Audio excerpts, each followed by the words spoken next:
Conflict between our staff is a nightmare for bosses. If we ignore the problem, it just expands. And if we do something about it, then it had better work. Find out more in today's show.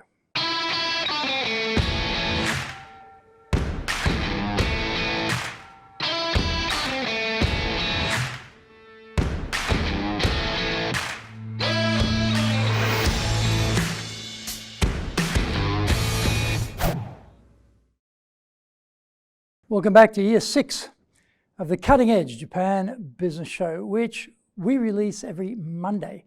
I'm your host, Dr. Greg Story, Dale Carnegie Tokyo franchise owner, master trainer, president of Dale Carnegie Tokyo Training, and 3-time best-selling author of Japan Sales Mastery, Japan Business Mastery, and Japan Presentations Mastery. Zaegyo is the translation of Japan Sales Mastery. Anatamo Purezen no Tatsujin is a translation of Japan Presentations Mastery. My latest book is Stop Wasting Money on Training, and the Japanese title is Training de Okane o Muni Suru no wa Yamemashou. We are bringing the show to you from our High Performance Center in Akasaka in Minato-ku, the business center of Tokyo. Why the cutting edge? We are here to win in business in Japan. Let's all be at the forefront, at the cutting edge of how to flourish here in this market. This is episode number 306. The leader must resolve internal conflicts in the team. それでは行きましょう. So let's get going. Business is more fast-paced than ever before in human history. Technology, boasting massive computing and communication power, is held in our palm. It accompanies us on life's journey 24 hours a day, 7 days a week, everywhere we go.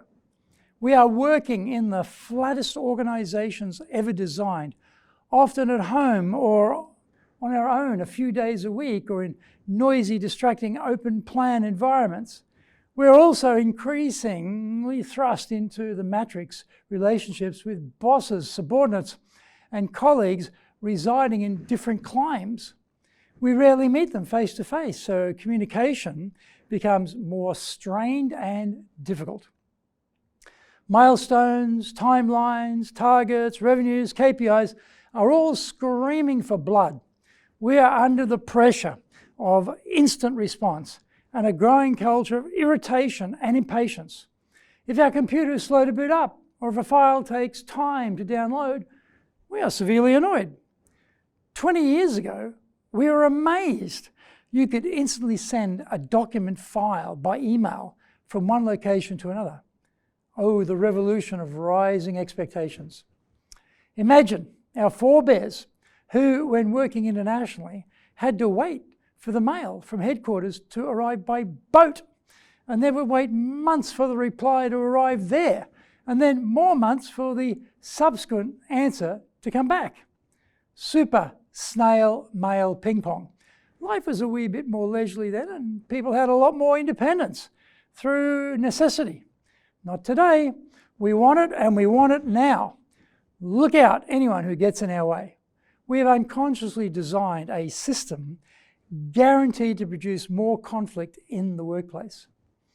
Technology speeds everything up, and internal expectations also keep rising. Time is in permanent short supply, and the stresses and strains of modern business are inescapable. Not everyone is keeping up, and criticism is swift to follow. The pressure is on, and that means that civil discourse can be truncated, and communication becomes more direct. All of this could increase the frequency of conflict in the workplace. What can the leader do to deal with this upsurge in people problems between staff?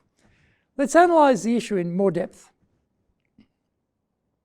We can break the conflict touch point issues into 5 categories for attention. Number 1, process conflict. Is this what we're dealing with? How much control do we have in this particular issue we are facing? We need to analyze the root cause of the problem and talk to the process owner. They may not be aware that their process-driven actions are causing problems for others. We need to diplomatically raise it with them get agreement it needs to be resolved, and come up with a joint action plan to fix it. Number 2, role conflicts easily arise in flat organisations. What is our perception of our own role in relation to others involved in this issue? We can't expect others to be making the effort to clarify our role, so we have to take the lead to do so. This is hard, but we have to be prepared to change our perception of what our actual role is. We should take the macro view and see where we need to be flexible around our perception of our own role to make sure the organisation is moving forward. This may require some changes, and we have to see change as an opportunity for growth and improvement, easily said. Find out more when we come back from the break. If you want to be successful as a leader, do the Leadership Training for Managers course.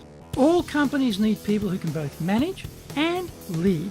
Leading people screams out for real skills in communication, dealing with all different types of people, being excellent at innovation, planning, delegation, handling mistakes, doing performance reviews really well, and inspiring and motivating the team.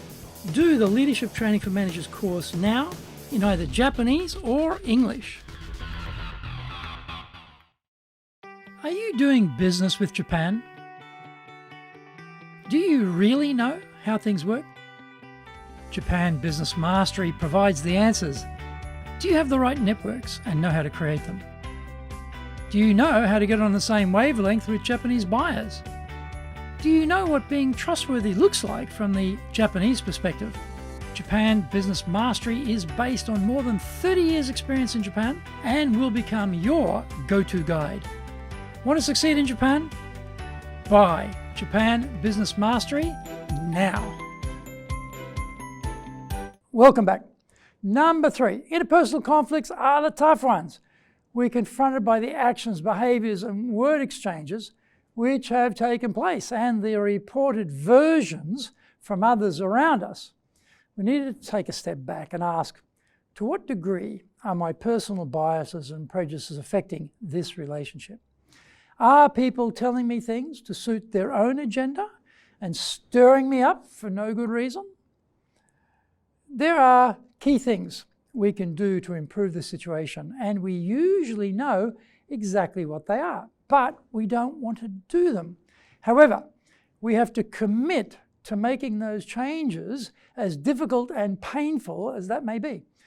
Don't hold your breath, waiting for the other person to change. Take action yourself. This may mean having a direct conversation with your counterpart on the issues. Before you do that though, forget about what you want for the moment and put yourself in their shoes. Reflect on how you would see the issue from their perspective. This will make it easier to have that one-on-one conversation. Number 4, direction conflicts arise when the path forward is unclear. Companies are not always excellent in informing everyone of what needs to happen or at the same time. Check that you are in fact clear yourself on the organisation's current direction or vision.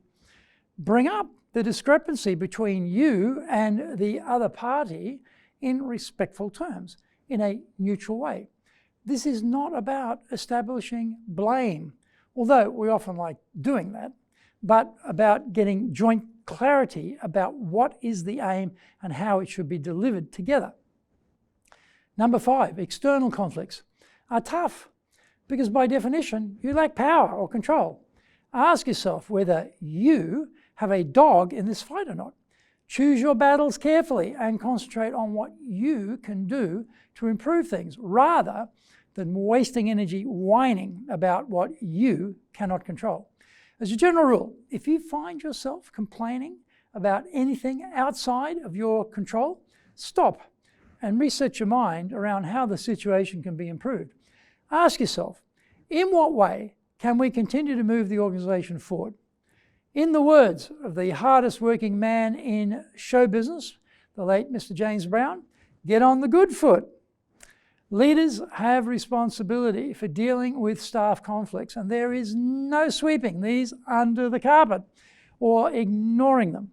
We have to take accountability to fix the issue and get everyone pulling in the same direction with the same levels of commitment. Energy spent fighting each other internally means that energy isn't being directed toward defeating the opposition. That is a total misalignment of outputs, and we need to fix that problem and fix it immediately. I hope you enjoyed today's show, and so please subscribe on YouTube. Share it with your family, friends, and colleagues. Become a regular. Hit the little bell icon to receive update notifications. Our website details are on screen now, www.dale-carnegie.cojp. It's packed with value, so certainly check it out. We try to offer as much value as possible, so you might also enjoy our other shows. In fact, we are releasing content 6 days a week. For podcasts, Mondays for the Cutting Edge Japan Business Show, Tuesday for the Presentations Japan series, and every second Tuesday for the Business Tatsujin no Oshie Show, Wednesdays for the Sales Japan series, Thursdays for the Leadership Japan series, and every second Thursday for the Business Pro Podcast Show, Fridays for the Japan Business Mastery Show, and Saturdays for Japan's top business interviews. Now, you get these wherever you get your podcast. Also, every Monday we release the Cutting Edge Japan Business Show. Every second Thursday we release the Business Pro Television Show, and every Friday the Japan Business Mastery Show. Saturdays, every Saturday, we're releasing Japan's top business interviews. These are all on YouTube. We appreciate your support, and please let others know about it so they can benefit too. We want to make a contribution to helping people build their careers and businesses, and so please join with us in that endeavor. In episode number 307, we're talking about when senior executives' presentations are exposed in public. So yoroshiku onegai itashimasu. Please join me for the next episode of the Cutting Edge Japan Business Show. We are here to help you. We've only got one direction in mind for you and your business, and that is up.